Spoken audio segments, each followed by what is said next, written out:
आज की कहानी है गरीब की बेटी। जी हाँ, कहानी आज बताने वाले हैं एक माँ की जो उसकी गरीब बेटी एक भी है। तो चलिए हम कहानी को स्टार्ट करते हैं। कहानी स्टार्ट करने से पहले अगर मेरे चैनल पर आप पहली बार आए हैं तो चैनल को सब्सक्राइब कर लें, आप वीडियो को लाइक भी कर दें। हम ऐसे ही कहानी आपके बीच में लाते रहते हैं। तो चलिए वीडियो को करते हैं स्टार्ट। एक बार की बात है, एक गरीब लड़की रीना और उसकी माँ लक्ष्मी सड़क पर जा रहे थे। वह अपने गांव से काफी दूर पहली बार इस शहर में आई थे। कुछ आगे आकर वह दोनों एक चाय वाले की दुकान पर रुक गई।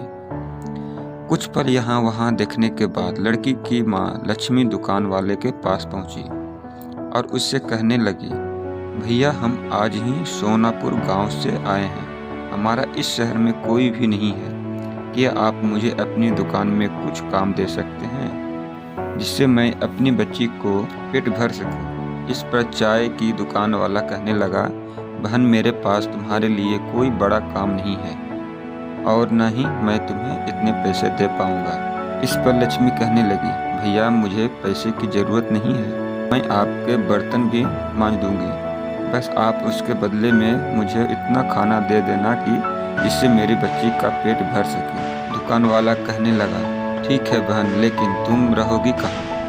इस पर वह बड़ी मायूसी से कहने लगी, भैया मेरा इस दुनिया में कोई नहीं रहा, क्योंकि रीना के पिता का देहांत हो गया है, जिसके बाद मेरे ससुराल वाले ने मुझे और मेरी बेटी को धक्के मारकर घर से बाहर कर दिया है। वह बोली, अब तो मुझे ही अपनी इस बच्ची को पालने के लिए कुछ न कुछ करना होगा। आपको मंजूर हो तो मैं आपकी इस दुकान में ही सो जाऊंगी। सुबह जब तक आप अपने घर से आएंगे तब तक मैं अपनी दुकान में झाड़ू पोछा व बर्तन साफ कर दिया करूंगी। इसके बदले में आप बस मेरी बेटी को कुछ खाने की दे दिया करना। लक्ष्मी की ऐसी बातें सुनकर चाय वाले का मन पिघल गया और उसने लक्ष्मी की बात मान ली। दोनों माँ बेटी वहीं दुकान में रहने लगी और काम करने लगी। ऐसे ही उसका समय बीतते गया। एक दिन चाय वाला उससे कहने लगा, बहन मैं तुम्हारे लिए पास के कारखाने में बात करूंगा, जिससे मेरी चाय जाती है, उसके मालिक का स्वभाव बहुत अच्छा है, इसके पास तुम्हारे लिए कोई काम होगा तो वह तुम्हें अवश्य ही काम देंगे, जिससे तुम्हें व तुम्हारी बेटी को एक अच्छा ठिकाना मिल जाएगा।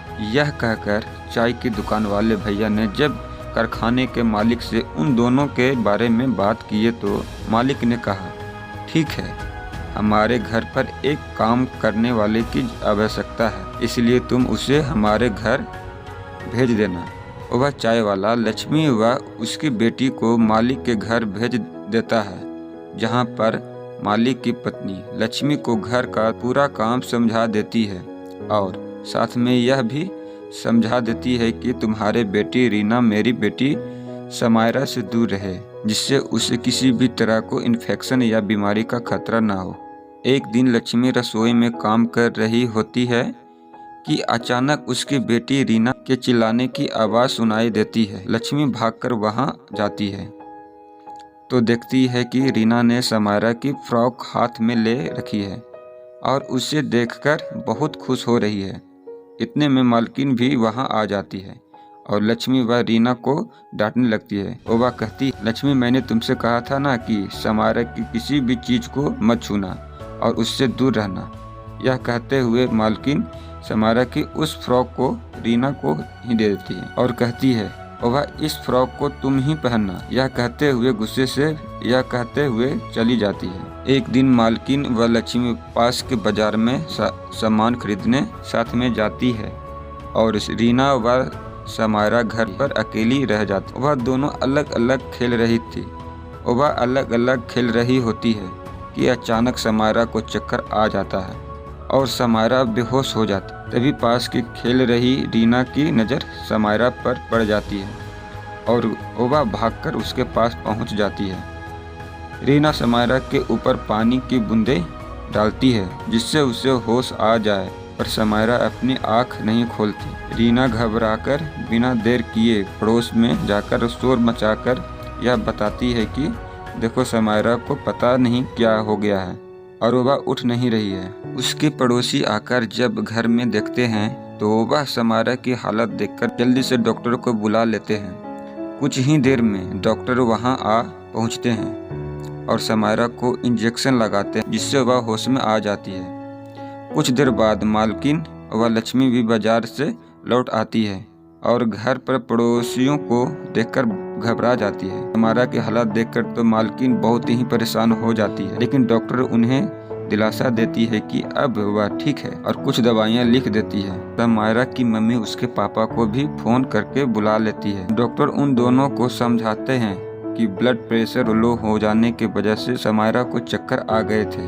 और वह बेहोश हो गई थी। ऐसे में अगर सही समय पर रीना पड़ोस में जाकर लोगों को नहीं बुलाती तो कुछ भी हो सकता था। वह रीना की बहुत तारीफ करते हैं और कहते हैं अगर यह समझदार लड़की यहाँ न होती तो पता नहीं आज क्या हो जाता। डॉक्टर की यह बात सुनकर समायरा के मम्मी पापा बहुत खुश होते हैं और रीना व समायरा को साथ में खेलने की इजाजत दे देती है। इससे लक्ष्मी की परेशानी और भी सुलझ जाती है। अब वह खुशी खुशी मन लगाकर उसके घर में काम करती थी और अब उसे अपनी बच्ची की भी चिंता नहीं रहती थी, क्योंकि अब रीना और समायरा सारा समय साथ खेलते रहते थे। इस प्रकार एक गरीब माँ और उसकी बेटी जिसका कोई सहारा नहीं था, उन्हें सहारा मिल जाता है। खुशी खुशी उसका जीवन व्यतीत होने लगता है। इसलिए हमें कभी भी जीवन की कठिनाइयों के सामने हिम्मत नहीं हारनी चाहिए और डट कर उनका सामना करनी चाहिए। दोस्तों, आज की कहानी यही थी। अगर कहानी आप लोगों को पसंद आया होगा इस वीडियो को लाइक कर दें और चैनल पर नए हैं तो चैनल को सब्सक्राइब भी करें। ऐसे ही कहानी आपके बीच में लाते रहते हैं। चलें, आज की कहानी इतना ही था। अगले कहानी आपके बीच में बहुत जल्दी ही लाएंगे। तब तक के लिए टाटा बाय बाय।